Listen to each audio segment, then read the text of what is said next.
पिता पुत्र पवित्रात्मा नाम रे आमेन। आपण मान समस्त को जय जीशु। आपण मान समस्त को यही दैनिक आहार प्रोग्राम को मु स्वागत जनावछि। ये आमे माने यही दैनिक आहार प्रोग्राम द्वारा प्रत्येक दिनर सुसमाचार आमे ध्यान करूछु। वर्तमान आज आमे डिसेम्बर मास 9 तारिख मंगलवार दिनर सुसमाचार आमे ध्यान करिवा। मातिल सुसमाचार 18 अध्याय 12 रु 14 पद पर्यंत। तुम्हें माने कौन भावुच जड़े लोकर जदि 100टी मेंटा थाए और से गोटे हजि जाए तेबे कौन से 19 मेंटा को पर्वत रे छाड़ी दे से ही हजि जाइतिबा मेंटा को खोजिबा को जीव नहीं। एवं से जदि ताकू पाए तबे से तुम मानंगु तबे मु तुम मानंगु सत्य कहे खोजी नथिबा 19 मेंटा अपेक्षा सही मेंटा पाई से अधिक आनंदित हेब। तेणु तुमर स्वर्गस्थ पितांकर इच्छा यह नुहे जे यही क्षुद्रतम मध्यरु जड़े सुधा विनष्ट हुअन्तु। प्रभुंकर सुसमाचार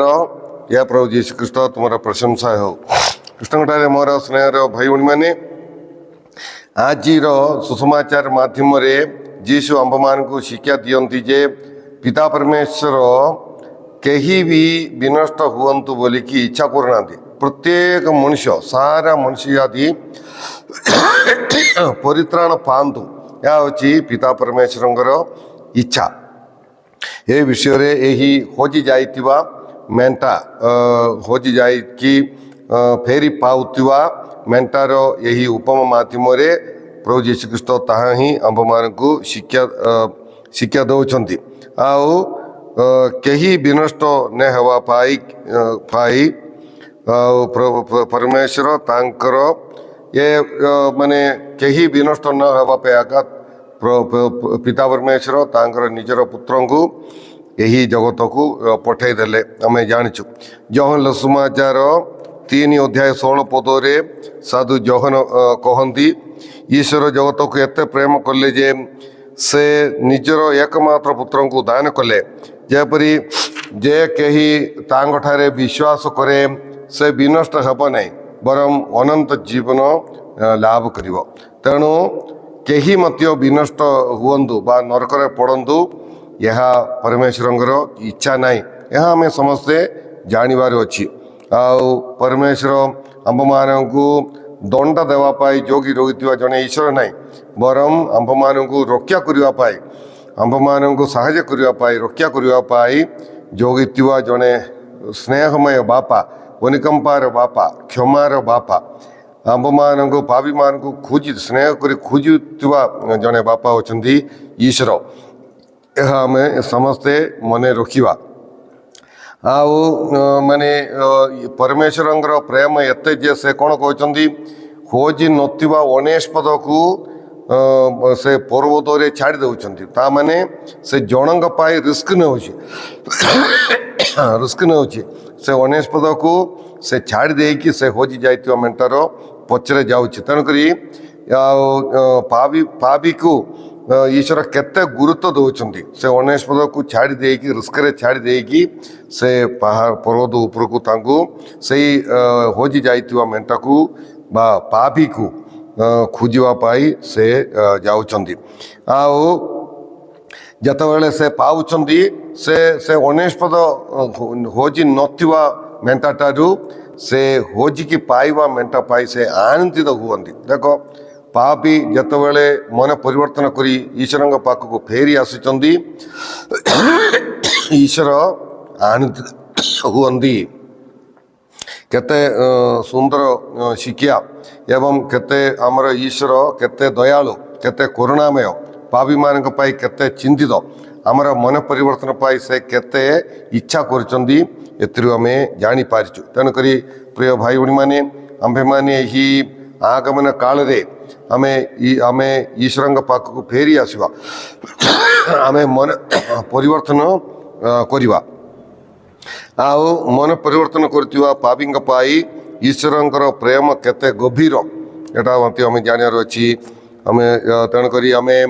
माने मन परिवर्तन करने से अपव्यय पुत्रंर उपमा आम देखिपारचु बापा दूर देखिले से पुओ को तापर धाई जाकि आलिंगन कले एवं घर को से आणिले एटा हूँ फेरी आसुवा मन परिवर्तन करुवा पापी ईश्वरंर प्रेम आईपरी आम जेकोसी परिस्थिति हो शिक्षित हो अशिक्षित हो धनी हो गरीब हो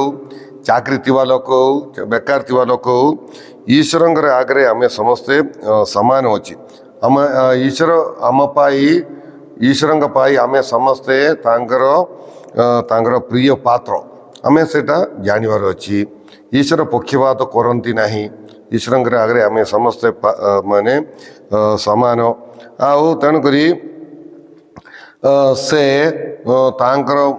माने सही प्रकार आमर तांकर मनोभाव आंभ मानकर मध्य मनोभाव हेबार अच्छी मैं समस्त ईश्वरंकर संतान से प्रकार गोटे मनोभाव आंभ मानकर थिबार अच्छी मु ईश्वरंकर संतान या आम मन रखार अच्छी कहीं मत नष्ट हेबाकू नहीं यह हूँ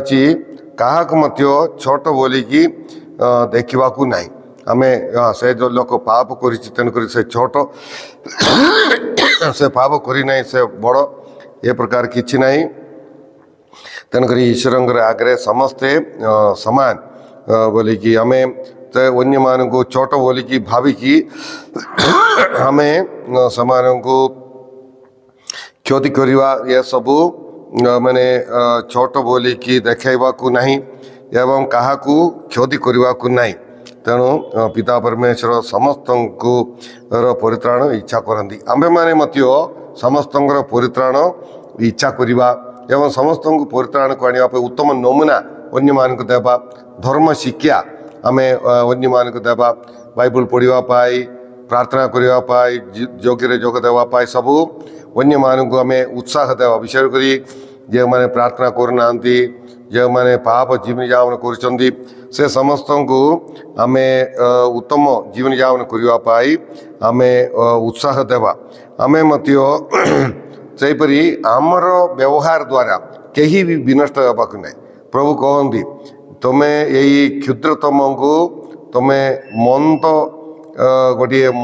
मंद शिक्षा देवा बदल में मंद नमूना देवा बदल में तुम्हें गोटे घरना पथर चौकी पत्र तुम बेकर बांधिकी समुद्र में बुड़वा भल बोलिकी कहते तेणुक आम अन्य मान को मंद शिक्षा देवा नहीं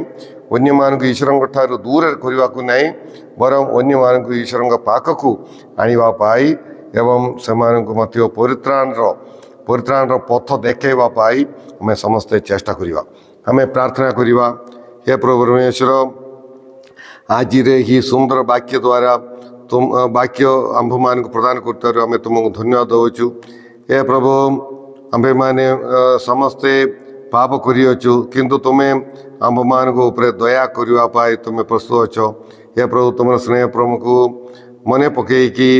ये विशेष कर यही आगमन काल रे तुम पाखक फेरी आसवाई